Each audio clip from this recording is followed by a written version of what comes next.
warahmatullahi wabarakatuh. Assalamualaikum warahmatullahi wabarakatuh.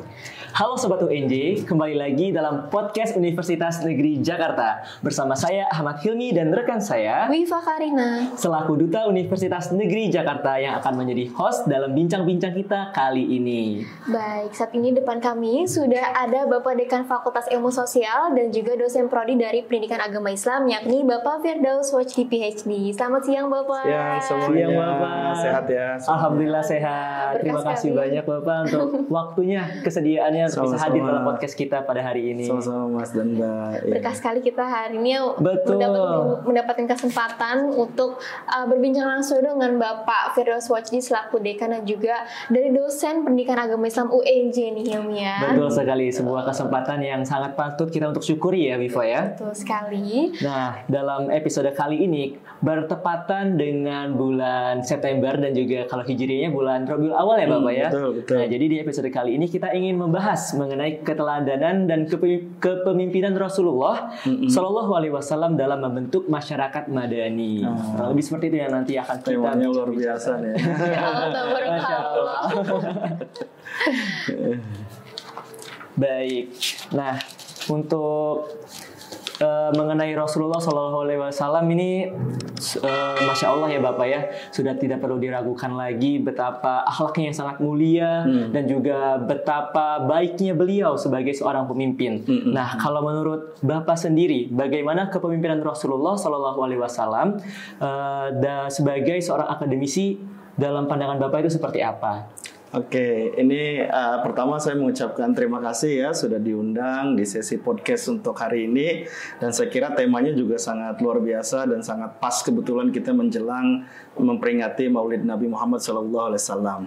Tadi pertanyaan yang sangat bagus dari Masnya ya. Saya kira saya melihat kepemimpinan Rasulullah SAW itu sebagai sebuah kepemimpinan yang kita kenal sebagai rahmatan lil alamin. Kepemimpinan yang mendatangkan rahmat bagi semuanya. Semuanya itu tidak hanya Muslim, tapi juga non-Muslim, tidak hanya manusia, tetapi juga seluruh ciptaan Allah Subhanahu wa Ta'ala. Setidaknya ada dua hal yang kita bisa lihat sebagai indikator betapa kepemimpinan Rasulullah itu adalah kepemimpinan yang rahmatan lil alamin. Kalau yang pertama itu kita lihat juga beliau itu model kepemimpinannya adalah leading by examples. Artinya beliau memimpin dengan memberikan contoh, memberikan uswatun hasanah. Ketika beliau misalnya meminta umat Islam untuk membangun masjid, beliau tidak hanya menunjuk loh, tapi beliau betul-betul ikutan juga gitu ya, membangun, memasang batu bata dan seterusnya. Kemudian yang kedua adalah model kepemimpinan yang kita kenal sebagai servant leadership. Artinya kepemimpinan yang lebih menekankan untuk melayani umat gitu loh. Jadi beliau ketika memimpin itu tidak asal perintah, tidak asal tunjuk, tidak asal menyuruh gitu ya. Tetapi justru beliau menerapkan model kepemimpinan yang fokusnya itu adalah bagaimana supaya umat beliau itu gitu ya, dan seluruh masyarakat yang ada di sekitar beliau itu terlayani. Misalnya ketika ada beberapa kalangan Muslim yang baru datang dari luar kota, mereka ingin belajar, mereka itu nggak punya rumah, nggak punya tempat tinggal. Mereka boleh loh tinggal di dekat-dekat Masjid Nabawi. Bahkan kadang-kadang Rasulullah SAW memberikan makanan untuk mereka. Kan luar biasa ya. Kalau kita mah biasanya mahasiswa atau siswa ngasih ke gurunya. Kalau ini gurunya ngasih ke siswanya. Kira-kira gitulah ya, luar biasanya. Luar biasa. Oke. Masya Allah, luar biasa banget ya berarti ya Rasulullah Sallallahu Alaihi Wasallam. Tadi dua ya, setidaknya ada dua dari Rasulullah yang bisa kita contoh. Yang pertama memimpin dengan memberikan contoh, jadi tidak hanya sekedar memberikan perintah saja, namun juga ikut turut serta dalam melakukannya. Bahkan dari contohnya membangun masjid, ikut dalam membangun masjid gitu ya Bapak ya. Dan juga tadi yang kedua melayani masyarakatnya. Masya Allah, pemimpin betul. Melayani ya, bukan pemimpin yang dilayani ya. Keren banget ya, keren banget. dari Masya Rasulullah. Allah. Memberikan aksi ya. Betul. Nah tadi Bapak juga sudah menyebutkan bahwa salah satunya itu Rasulullah itu kan memiliki jiwa kepemimpinan yang baik ya Bapak ya. Ya. Nah menurut Bapak apa sih contoh dari Rasulullah yang dapat kita terapkan di kehidupan sehari-hari? Oke, ini juga pertanyaan yang sangat bagus ya. Saya kira ini pertanyaan juga sangat relevan. Jadi bagaimana kemudian kita bisa menjadikan model-model kepemimpinan beliau itu sebagai contoh. Saya kira cara yang paling mudah adalah dengan melihat karakter beliau. Karena beliau itu memang diutus untuk menjadi uswatun hasanah. Artinya sebagai suri tauladan untuk kita semua. Nah, beliau punya karakter yang pertama tentu saja sidik ya. Artinya beliau selalu berkata jujur. Tidak hanya ucapannya tetapi juga perbuatannya dan tentu saja niatnya gitu. Kemudian yang kedua adalah amanah, terpercaya. Nah, ini penting banget nih. Kita kalau dikasih amanah tuh ya, apapun itu, kecil atau besar, itu kita harus betul-betul melaksanakannya. Rasulullah itu tidak membeda-bedakan amanah yang kecil atau amanah yang besar, amanah yang sederhana atau amanah yang rumit, itu beliau selalu berusaha untuk memenuhi amanah tersebut. Nah, yang ketiga adalah tabligh, artinya menyampaikan. Ketika kita ada di posisi untuk bisa memimpin ataupun tidak memimpin, kita selalu punya kesempatan untuk ikut berkontribusi kepada masyarakat luas. Maka kita sampaikan hal-hal yang baik, tidak hanya dengan hal-hal yang baik, tapi juga hal yang disampaikan dengan cara yang baik. Nah, apalagi nih di zaman medsos ya, kita jangan sampai salah loh. Nanti kita malah niatnya bagus ya, tapi caranya nggak bagus, akhirnya hasilnya menjadi tidak bagus. Nah, yang terakhir yang juga penting untuk kita teladani adalah sikap fatonah atau cerdas. Nah, kecerdasan dalam memimpin sangat penting karena nanti kita akan dihadapkan pada masalah-masalah dan permasalahan itu perlu dicari solusinya secara cerdas. Salah satu bukti kecerdasannya adalah beliau dapat memberikan solusi yang out of the box. Wah, nggak diduga-duga tapi kemudian bisa disepakati dan bisa diamini oleh masyarakat yang ada pada waktu itu.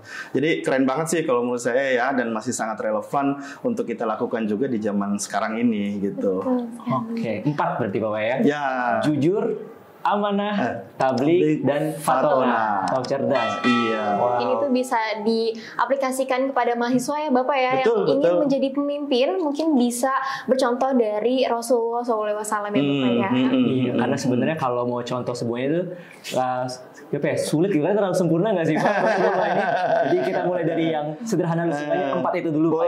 Boleh Kita banget. dari itu. Mulai dari yang sederhana, mulai dari yang mudah, dan mulai dari diri kita sendiri, gitu ya. Masya Allah. Nah, dalam berbagai diskursus gitu ya, ataupun dalam berbagai literasi, seringkali dikatakan bahwa masyarakat yang berhasil dibangun Rasulullah SAW ini pada masa kepemimpinannya adalah sebuah masyarakat yang ideal, atau sering disebut dengan sebutan masyarakat madani. Nah, kalau menurut Bapak sendiri, masyarakat madani itu adalah masyarakat yang seperti apa sih Pak? Oke, saya kira banyak hal ya yang kita bisa kemudian juga teladani nih dari Rasulullah SAW dalam rangka membentuk masyarakat madani, masyarakat yang adil, sentosa, sejahtera, dan hidup dalam keberkahan dari Allah Subhanahu wa Ta'ala. Nah, ada beberapa hal nih yang kita bisa coba lakukan. Yang pertama adalah memegang teguh prinsip keadilan. Al-adalah atau al-adl itu dalam Islam sangat penting loh. Jadi Rasulullah itu memberikan bukti ketika beliau pertama kali datang ke Madinah, itu sebetulnya sudah ada banyak komunitas yang selain Muslim juga. Ada komunitas Kristiani, ada komunitas Yahudi, dan bahkan ada komunitas orang-orang yang menyembah hal-hal lain begitu ya. Tapi Rasulullah itu bersikap adil kepada seluruh elemen masyarakat tadi. Begitu juga yang kita saksikan dalam keseharian beliau. Adil di keluarga beliau, adil di sahabat-sahabat beliau, dan adil juga kepada masyarakat yang lain, gitu kan. Yang kedua adalah menerapkan prinsip akhlakul karimah. Nah, beliau juga adalah orang yang sangat terkenal dengan kebaikan akhlaknya.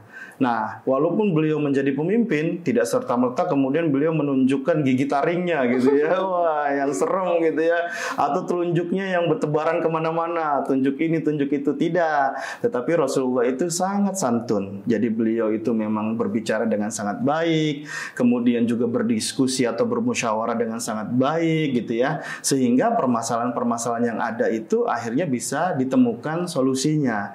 Dan akhirnya beliau juga menjadi pemimpin yang bisa diterima oleh semua kalangan. Nah, ini penting nih, mahasiswa atau siapapun gitu ya, yang kebetulan sekarang jadi pemimpin organisasi di lingkupnya, perlu juga meneladani paling tidak dua hal itu, prinsip keadilan dan prinsip melaksanakan etika ataupun akhlak yang baik. Saya kira itu ya. Masya Allah, adil dan juga berakhlak yang mulia. Betul. Dan tadi kalau sempat singgung tentang adil, mungkin sekarang itu lebih sering kita dengar sebagai salah satunya toleransi gitu ya, karena berbagai lapisan masyarakat semuanya maupun beda agama, beda suku, semuanya dirangkul Rasulullah SAW ya Bapak. Betul sekali. Kita nggak boleh berlaku tidak adil walaupun kepada orang yang kita tidak sukai atau kepada orang yang bukan dari kelompok kita atau afiliasi agamanya sama dengan kita. Rasulullah tidak membeda-bedakan. Ketika beliau misalnya memberikan sedekah deh contohnya gitu. Teman-teman mungkin pernah dengar ya, Rasulullah itu dalam satu hadis dikatakan pernah memberikan sedekah kepada orang Yahudi loh. Ini Yahudi nih yang mungkin kita sering perasaannya gitu kan. Tapi beliau itu tetap memberikan kebaikan, menebar rahmah. Itulah prinsip keadilan yang beliau lakukan, dan tadi kita juga tidak membeda-bedakan atau tidak melakukan diskriminasi. Penting banget ya, karena Indonesia ataupun UNJ saja deh, itu kan juga mahasiswanya latar belakangnya sangat amat beragam. Betul. Gitu kan, ya nggak? Oke, berarti tadi Bapak bilang kalau misalkan kita sebagai para manusia saat ini ya Bapak itu bisa mencontoh dari sikapnya Rasul itu bertindak adil ya Bapak ya. Betul. Dan itu bisa sangat bisa diterapkan untuk di kehidupan sekarang ya Bapak ya, di zaman ini juga. Penting. Betul sekali. Nah, tadi kan Bapak sudah menyebutkan ya Bapak kalau misalkan salah satu yang sifat Rasulullah itu adalah juga cerdas kan ya Bapak ya.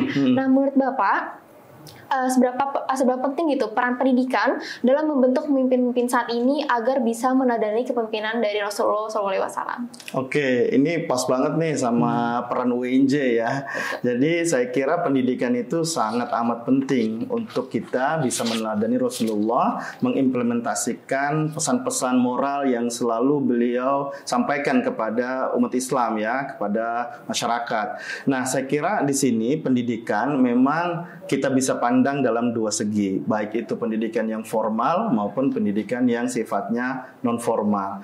Nah, saat pendidikan formal seperti yang dilaksanakan di UNJ ya, tentu ini akan bisa mengembangkan pribadi-pribadi yang tidak hanya mumpuni pakar akademisi di bidangnya, tapi juga harapannya menjadi pribadi yang penuh dengan akhlak yang baik. Nah, itu dari segi yang formal. Nah, dari segi yang non formal tentu kita juga bisa mengadopsi cara-cara atau model-model pendidikan gitu ya. Bisa jadi bagi rekan-rekan kita yang memang belum bisa mengakses pendidikan formal, atau bisa jadi sebagai pelengkap lah gitu ya dari pendidikan formal yang ada dengan model-model yang non formal. Di sana pun kalau di dalam bidang kita misalnya kan ada majelis taklim gitu ya, ataupun mungkin yang senang nonton YouTube gitu video-video bagus ya di YouTube, itu pun bisa dipelajari dan bisa menjadi bagian dari pendidikan non formal. Semuanya saya kira saling melengkapi dan kemudian bisa memberikan pemahaman yang baik tentang pribadi Rasulullah yang akhirnya kemudian kita bisa meneladani dan juga tidak hanya meneladani ya, harapannya juga menyebarluaskan gitu loh nilai-nilai keteladanan itu kepada masyarakat yang lebih luas gitu. Mudah-mudahan kita bisa ya. Amin. Teman-teman juga mudah-mudahan semangat terus nih, ya kan? Masya Allah, tentang pendidikan ya, berarti Rasulullah pun juga sangat-sangat mementingkan tentang pendidikan ini dalam mewujudkan tadi ya masyarakat yang madani. Iya, betul sekali. Iya. Nah, Bapak, saya ingin tarik ke topik yang tadi sempat kita bincang-bincangkan juga nih, Bapak. Oke. Yaitu tadi kan ada 4 deh sifat yang bisa kita terapkan sebagai mahasiswa untuk mencontoh Rasulullah. Nah, kalau untuk kan di kampus juga banyak kegiatan ya Bapak ya. Betul. Ada kegiatan seperti organisasi dan sebagainya. Nah, kira-kira ada lagi nggak nih yang bisa kita contoh dari Rasulullah SAW dalam berbagai kegiatan tersebut gitu, dalam kegiatan kampus dan berorganisasi agar menjadi manusia yang berakhlakul karimah juga Bapak. Oke, iya, ini bagus sekali ya teman-teman. Tadi kami sudah menyebutkan 3 karakter utama dari Rasulullah SAW, yaitu sidik, amanah, tabligh, dan fatonah. Nah, pertanyaan ini nyambung nih, menambahkan dari apa yang sudah disampaikan sebelumnya. Bagaimana kita kemudian mengimplementasikan nilai-nilai keteladanan yang disampaikan atau diberikan oleh Rasulullah dalam kegiatan misalnya berorganisasi tadi ya. Iya Bapak. Nah, nyambung dengan tadi yang sudah disampaikan, saya kira ada lagi nih nilai yang juga penting untuk kita lakukan ya, dan kita terapkan dalam aktivitas kita sebagai mahasiswa. Boleh juga ini diterapin loh di organisasi, yaitu nilai empati. Nah, saat kita menjadi pemimpin, kita harus tahu betul anggota yang kita pimpin, orang-orang yang ada di dalam tanggung jawab kita. Nah, itu adalah perwujudan dari nilai empati. Maka ketika kita menggerakkan anggota kita, kita tahu apa batas kemampuan dari anggota kita. Nggak boleh loh kita kemudian mentang-mentang pengen hebat banget, mentang-mentang pengen terlihat powerful, kita maksa sama anggota kita. Itu namanya nggak empati. Nabi itu sangat empati. Nabi tahu kekurangan dan juga kelebihan dari sahabat-sahabatnya misalnya. Ada satu kisah menarik. Ada ini dulu tuh kita diceritain tentang pentingnya qiyamul lail. Itu sholat malam ya kan, sholat sunnah tetapi nilainya sangat amat penting. Nah, ada sahabat Nabi yang itu kemudian dia bisa secara ideal melakukan, yaitu dia sholat isya dulu, kemudian gak lama dia istirahat, lalu bangun dan melaksanakan sholat qiyamul lail. Tapi ada sahabat yang misalnya dia sulit sekali, kalau udah istirahat itu susah bangunnya lagi gitu kan. Tapi dia juga nggak mau meluputkan pahala ataupun keutamaan dari qiyamul lail. Maka kemudian ada yang boleh nggak sholat malamnya misalnya sebelum tidur gitu, supaya dia tetap bisa mendapatkan itu. Ternyata Nabi bolehin loh. Nabi bolehin. Artinya ada empati dari beliau begitu ya, untuk kemudian juga memberikan kesempatan. Kisah yang lain nih tentang empati. Satu waktu ada sahabat Nabi yang melanggar larangan-larangan di bulan Ramadan. Nah, orang ini sudah suami istri, ternyata dia melanggar larangan di bulan Ramadan, yaitu berhubungan suami istri di siang hari. Harusnya perintah yang dilakukan untuk menghukum itu adalah dia dihukum dengan puasa 2 bulan. Setiap hari berturut-turut puasa. Lalu sahabat Nabi ini nego. Ya Nabi, kira-kira dalam bahasa kita gitu ya, saya 1 bulan aja nggak bisa nih, jebol nih, ada yang kelewat nih gitu ya. Bagaimana saya diperintahkan untuk puasa 2 bulan berturut-turut? Apa kira-kira saya nggak lebih nanti tidak bisa melaksanakan? Kira-kira gitu kan. Nah, lalu kemudian Nabi, oke deh kalau gitu ganti dengan memberikan sedekah. Kamu kumpulkan makanan, kemudian kamu berikan sedekah kepada orang yang paling miskin di daerahmu. Lalu sahabat tadi kemudian berkata, ya Nabi, saya sebetulnya orang yang paling miskin di lingkungan saya. Sambil ketawa Nabi akhirnya kemudian bilang, ya sudah, ini ada kurma saya berikan untuk kamu. Coba, yang tadinya bentuk hukuman tapi kemudian malah jadi sesuatu yang menggugah perasaan dia. Nah, karena kita menyadari bahwa Nabi itu adalah orang yang sangat empati. Nah, menjadi pemimpin menurut saya ya perlu juga loh meneladani sikap-sikap empati, supaya orang yang kita pimpin itu tidak merasa takut, tidak merasa khawatir, tidak mengalami mental health breakdown gitu ya. Ya enggak sih gitu. Kan seneng kan kalau punya pemimpin yang baik, ya enggak? Seneng banget kalau punya pemimpin yang empati kan. Nah, Nabi mencontohkan itu. Luar biasa deh. Karena dengan kebaikan, dengan niatan tulus tuh bakal nyampe gitu gak sih Bapak? Nyampe, kerasnya hati bisa kalah dengan suara yang lembut. Iya kan? Indah banget ya kisah-kisah Rasulullah ini Pak ya. Luar biasa, luar biasa. Masya Allah. Saya masih gimana yang bayangin ya oleh hukuman dengan empatinya, kelembutan hati beliau malah jadi sesuatu yang sangat indah gitu ya. Iya. Tetap ada konsekuensinya, cuma apa ya, dipahami gitu ya. Iya. Bagaimana permasalahannya gitu. Iya. Dilihat dari berbagai sudut pandang lah gitu. Iya. Masya Allah. Luar biasa ya. Luar biasa sekali Bapak. Kita perlu banget loh belajarin Nabi ya, Iya, belajarin Bapak. kisah-kisahnya, keutamaan-keutamaannya, karakter yang mulianya, gitu. Kita tidak perlu sempurna, yang penting adalah kita terus berusaha untuk lebih baik lagi. Benar, gitu ya. benar. Never give up. Never give up. Never give up. Iya, Bapak. Oke, baik, tadi kan Bapak sudah mencontohkan bagaimana sih gitu ya caranya Rasulullah itu menanggapi suatu konflik ya Bapak. Nah, tapi kan saat ini kan kita dihadapkan sama masyarakat yang lebih kompleks gitu ya Bapak ya, yang pasti masalahnya tuh lebih rumit gitu. Betul. Nah, menurut Bapak gimana sih gitu Rasulullah itu menangani konflik baik itu internal ataupun eksternal, dan juga apa sih yang bisa kita pelajari dengan pendekatan tersebut gitu? Oke, ini pertanyaan juga sangat bagus nih gitu. Hidup bersama kadang-kadang menumbuhkan kebahagiaan, tapi juga kadang-kadang ada konflik dan friksi yang terjadi gitu ya. Sama zaman Nabi juga ada kayak gitu.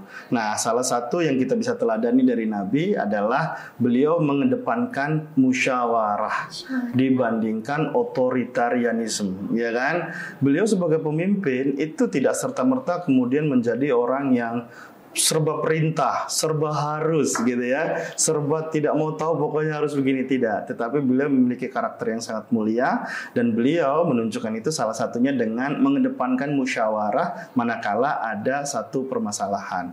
Ini kita mungkin masih ingat ya, waktu itu ada ceritakan sebelum Nabi diangkat sebetulnya menjadi Nabi dan Rasul, di Makkah terjadilah banjir besar.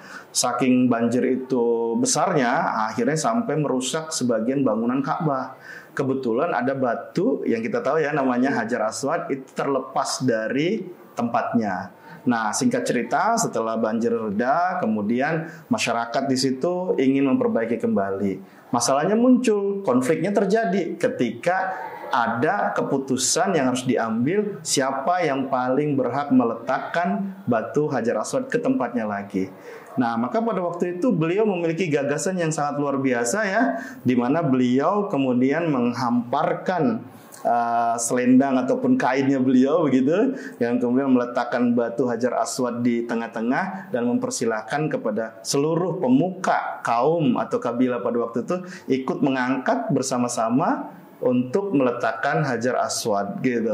Jadi semua diberi peran loh. Kalau musyawarah itu semuanya insya Allah akan mendapatkan peran, dan juga tidak ada yang sifatnya itu otoriter. Nah, ini penting kita sebagai calon-calon pemimpin bangsa nih teman-teman ya, nanti harus bisa lebih pintar juga mendengar apa aspirasi dari orang yang kita pimpin gitu kan, dan kemudian bisa meramu aspirasi itu menjadi sebuah solusi yang bisa diterima. Rasulullah menunjukkan berkali-kali dengan cara yang musyawarah itu ternyata menghasilkan keputusan yang terbaik gitu. Kalau musyawarah ya gitu ya, menjadi kunci agar terdapat kesepakatan tapi tanpa ada keributan ya Bapak.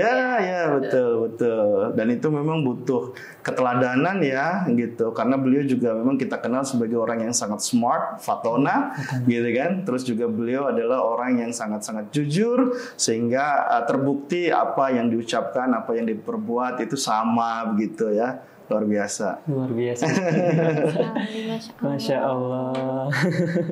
Berarti dari hal yang mendasar tadi itu manfaatnya tuh sudah bisa di berbagai aspek ya Bapak ya. Tadi kita baru ngomongin 4 hal dasar, ternyata salah satunya kecerdasan tadi, dampaknya tadi tuh ya di musyawarah dalam menyelesaikan masalah yang mungkin tidak ada kali ya orang yang saat itu berpikir seperti Rasulullah Hajar Aswad untuk tidak bareng-bareng gitu ya.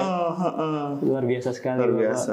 Dalam bahasa kita itu disebut sebagai solusi yang out of the box. Out of the box. Nggak kepikiran ya. Iya, ternyata bisa loh dengan cara seperti ini semua bisa menerima keputusan secara sukarela gitu ya. Semua merasa diakomodasi kepentingannya, semua juga merasa ikut berperan ya dalam satu solusi dan solusi dari satu permasalahan. Betul, keren sih. Setuju. Mudah-mudahan kita juga bisa ya. Amin. Amin. Kapan ya bisa jadi kayak gitu ya? Amin. Sama-sama berproses ya Bapak. Iyalah. Baik Bapak. Nah sebenarnya saya ingin agak tarik sedikit jauh nih Bapak, karena kan sebenarnya kalau untuk Rasulullah SAW ini berbagai keteladanannya ini bisa kita contoh dalam berbagai aspek ya Bapak ya.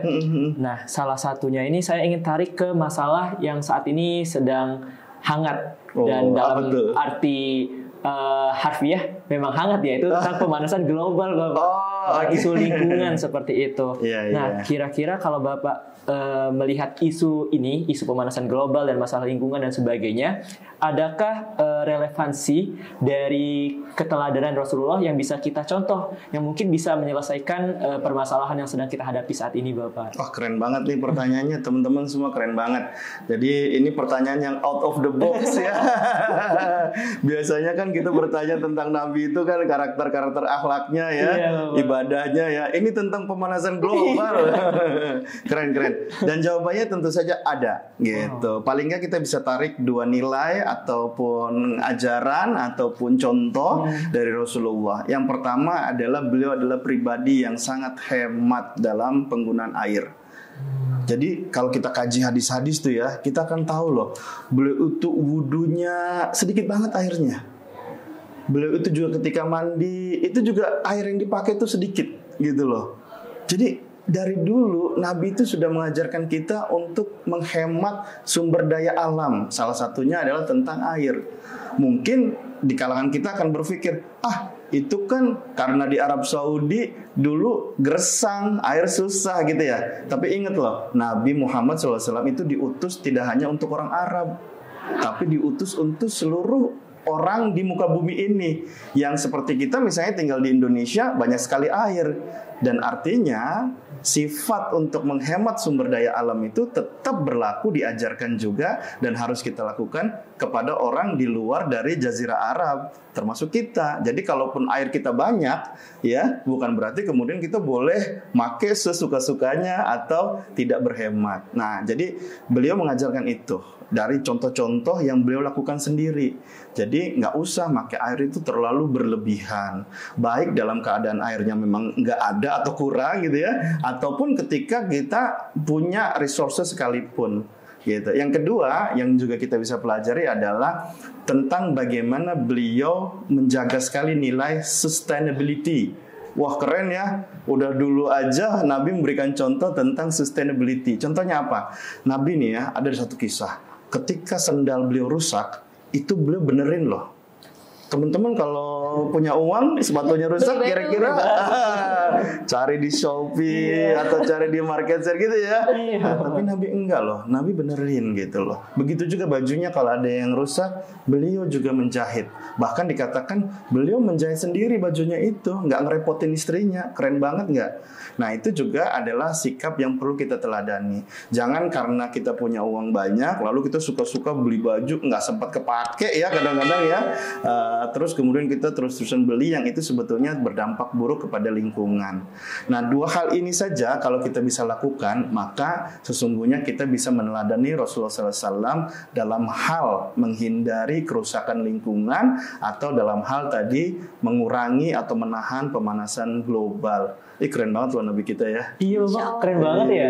Padahal mungkin dulu belum ada kali ya isu kayak gini. Iya dong. Udah dicontohkan dan bisa kita terapkan di saat ini untuk sebagai solusi loh ya. Iya. Dan tadi nilai-nilai karakter-karakter akhlak yang beliau contohkan itu universal.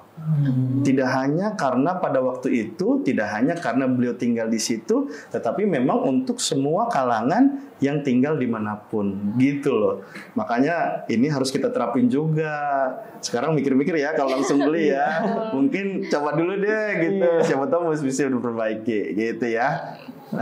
Harus ngikutin Rasulullah lah ya. Amin. Oke, baik Bapak. Nah, menurut Bapak, bagaimana sih gitu pesan keteladanan dan juga kepemimpinan Rasulullah SAW dapat diinternalisasi oleh para generasi muda, apalagi kita sebagai mahasiswa ya, Hilmi, sebagai agent of change gitu kan ya, atau sebagai agen perubahan itu bisa membawakan perubahan yang positif gitu untuk masyarakat. Oke, ini juga pertanyaan yang sangat bagus nih. Sebagai mahasiswa itu punya peran yang sangat-sangat penting. Tidak hanya di kampus, tapi juga di luar kampus. Karena orang memandang mahasiswa itu adalah contoh yang baik, ya nggak? kebetulan kan emang nggak semua ya bisa jadi mahasiswa. Makanya bersyukur juga nih, alhamdulillah teman-teman bisa menjadi bagian dari komunitas akademik sebagai mahasiswa. Nah, apa sih yang bisa kita lakukan ya dalam rangka meneladani Rasulullah dan tugas kita sebagai agent of change tadi? Nah, maka menurut saya yang pertama adalah ibda binafsik. Mari kita mulai perubahan baik itu dari diri kita sendiri. Instead of ngomong terus gitu ya, nyuruh-nyuruh terus gitu ya, kenapa nggak kita coba dulu misalnya dengan hal yang bisa kita lakukan sendiri. Dengan itu maka kemudian tidak hanya kita mendapatkan pahala karena kita melakukan kebaikan, tapi mudah-mudahan kita juga bisa menginspirasi orang lain untuk melakukan hal yang sama. Nah, misalnya nih tadi tentang bersedekah makanan. Ada hadis loh yang mengatakan bahwa Nabi itu mengajak sahabatnya kalau masak kalau di kita itu kayak dagingnya ada kuahnya gitu lah. Kata beliau kepada salah satu sahabatnya, banyakin dong kuahnya. Kira-kira begitu dalam bahasa sederhananya ya. Kenapa? Karena dengan itu kan dia bisa membagi orang dengan makanan itu. Tapi Nabi tidak hanya menyuruh, Nabi juga memang melakukan itu gitu. Jadi Nabi juga memberikan makanan. Padahal Nabi itu nggak kaya loh. Secara ekonomi itu beliau sebetulnya lebih sering mungkin kekurangan ya, atau lebih sering sederhana lah gitu ya. Tetapi ternyata beliau tetap menunjukkan bersedekah. Nah, diantaranya beliau bersedekah kepada orang-orang yang tadi tinggal di dekat selasar atau di selasar Masjid Nabawi. Kebetulan rumah beliau kan nempel ya sama Masjid Nabawi. Keren banget. Jadi Nabi itu benar-benar memulai apa-apa itu dengan diri beliau sendiri gitu loh. Tidak hanya memerintahkan atau tidak hanya kemudian menyuruh begitu. Nah, inspirasi yang didapatkan dari perilaku seperti itu menurut saya sih ya, itu kena banget deh. Coba mahasiswa kalau misalnya dia bisa mencontohkan datang tepat waktu gitu ya kalau kuliah ya, atau misalnya kalau dia kuliahnya juga bajunya rapi gitu ya, pasti lama-lama akan iya ya kalau dia nih keren deh, soalnya dia rumahnya jauh aja bisa datang tepat waktu. Atau kita bisa bilang dia rapih ya gitu, keren banget, saya juga lama-lama pengen deh kalau ngelihat rapi tuh jadi kayak enak gitu ya gitu. Nah, itu inspirasi-inspirasi yang saya kira pengen banget lah kita juga bagikan ya kepada mahasiswa, dan saya kira ini relevan loh, masih relevan banget. So, ibda binafsik, mari kita coba dengan diri kita mulai dengan diri kita dulu gitu. Masya Allah, tabarakallah ya. Sangat memotivasi dan menginspirasi kita ya Bapak ya. Iya betul, setuju banget Wifa. Masya Allah, ini baru beberapa menit kita ngobrol, tapi ini udah banyak banget sih pelajaran yang bisa kami sebagai host dan Sobat UNJ yang sedang menyaksikan saat ini, pelajaran-pelajaran dari Rasulullah, mulai dari ketika memimpin tadi, seenggaknya ada dua hal, memimpin dengan memberikan contoh dan memimpin yang berorientasi melayani masyarakat. Kemudian tadi juga ada sifat-sifat, jujur, amanah, tablik, fatona, cerdas. Kemudian tadi juga ada isu yang saat ini juga masih relevan. Masya Allah, Bapak, banyak banget ya yang bisa kita ambil dari Rasulullah Sallallahu Alaihi Wasallam. Beliau paket lengkap. Paket lengkap. Masya Allah. Kayaknya nggak ada lagi yang lebih lengkap dari Rasulullah, Bapak. Udah benar-benar lengkap selengkap-lengkapnya itu. Dalam bahasa sufistik, beliau dikenal sebagai insan kamil, manusia tapi yang sempurna, yang lengkap gitu. Beliau masih tetap manusia ya, tetapi level kemanusiaan beliau luar biasa. Sehingga beliau tetap menjadi inspirasi kita, menjadi role model kita, dan harapannya generasi muda juga nggak sungkan-sungkan ya belajar dan mempelajari inspirasi itu dari Rasulullah. Amin, amin, amin ya Allah, semoga semuanya bisa ya. Amin, amin. Rasulullah. Mungkin itu saja Bapak yang akan kita bincang-bincangkan pada hari ini. Terima kasih banyak atas waktunya. Terima kasih banyak Bapak. Sama-sama. Senang sekali bisa berbagi hari yang menyenangkan, dan mudah-mudahan apa yang kita diskusikan juga menjadi inspirasi untuk diri kita juga dan juga orang yang melihat video ini ya nanti ya. Amin, amin. Dalam suasana yang tentunya mudah-mudahan dalam keberkahan ya, dalam suasana Maulid Nabi Muhammad SAW. Baik Sobat UNJ dimanapun kalian sedang menyaksikan ini, itu dia podcast kita bersama Pak Firdaus mengenai akhlak Rasulullah dalam memimpin gitu ya, dalam mewujudkan masyarakat madani. Semoga seperti yang tadi telah kita obrolkan gitu.